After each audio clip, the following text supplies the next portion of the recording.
This is Sharing is Caring. That is me. Ayan, di ba napakayami ng nakikita nyo yan? Siyempre naman, sa ating caption, kalderetang kambing. Ito ay dish from Ilocos, northern part of the Philippines. Ang importante at paboritong food ng mga Ilocano. O, diba?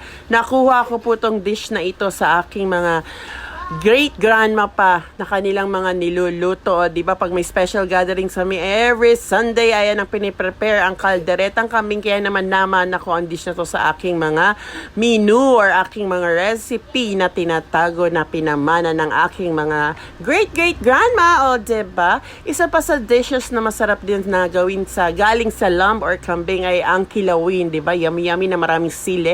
Nilagyan ko nga pala to ng carrots, patatas, tomato sauce, rino, sibuyas, bawang sibuyas, paminta at onting nor cubes para pang palasa. O, diba? Pagmamantikain natin yan hanggang sa naging yummy na yan. Nilagyan ko rin po yan touch of butter at onting cheese. O, diba?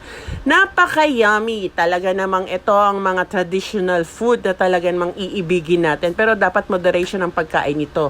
Dahil hindi naman nakakaganda sa isang kalusugan na lagi mong kakainin ang lamb. O, diba? Sa mga shoutout dyan sa mga Ilocano, ayan na ang special dishes ninyo na aking natutunan na recipe sa aking great-great-grandma. Good vibes and sharing is caring!